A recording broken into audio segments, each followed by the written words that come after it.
Faleminderit zoti Mediu. Fjalën e ka kërkuar për procedurë edhe zoti Tomor Alizoti. Zoti Alizoti. Unë në fakt e kam përpyetje, do ka përcjellë këtë temën për rendin e ditës. Hera parë që në 30 ca vjet në Shqipëri ne nuk mund të pyesim dot raportuesit e institucioneve më të larta. Zoti Peleshi, parlamenti është debat. Ne jemi të votuar nga X njerëz dhe duam të pyesim në mënyrë direkte përfaqësuesit e institucioneve. Duhet të pyesim sepse Shqipëria është republikë parlamentare.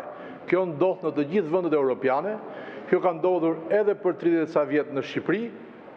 Pse duhet precedenti i dytë pas atij të parë, dhe precedenti është një element shumë negativ i cili vlen që anormalitetin ta kthejë në normalitet. Unë dua të pyes përfaqësuesit e lartë të drejtësisë për një vend të padrejtë siç është Shqipëria.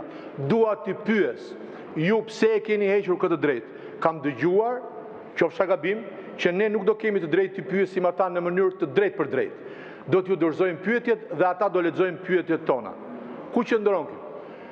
Ky është një koncept i cili pyetjet dorëzohen me shkrim që ai që do përgjigjet të ketë një ide për çfarë do përgjigjet. Jo që të zëvendësohet pyetja e drejtë për drejtë e një parlamentari duke lecuar. Sepse përndryshe, atëherë të gjithë ne si deputet dorëzojmë dosjet tona me fjalime dhe i lexoni ju. Ne prandaj jemi këtu që ne të pyesim direkte.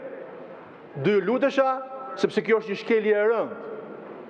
Këtu të gjitha institucionet kanë një përballje me parlamentin. Shqipëria është republikë parlamentare dhe parlamenti është institucioni më i rëndësishëm. Ka një detyrë që të vëjë në pyetje, në vështirësi pushtetin. Ky është koncepti i demokracisë. Nuk mund të shmanget asnjë përfaqësues i drejtësisë ndaj pyetjeve tona të drejtë për drejta, sepse përndryshe ka rënë parlamenti dhe ka rënë demokracia. Pse? Pyetja ime shumë e thjeshtë. Pse në 30 ca vjet janë bërë këto pyetje dhe mbas 30 ca vjeteve nuk duhen bërë këto pyetje? Do ju lutesha, unë nuk të kam fyer nerë, se nëse mund të merrem me ty, mund të merrem nga mjes deri në darkë. Mjafton të shikosh edhe mund të merresh nga mjes deri në darkë. Kështu që mos u merr fare, unë po flas. Unë si përfaqësues dua të pyes drejt për drejt zotrin. Ma jepni këtë mundësi. Ju falenderoj.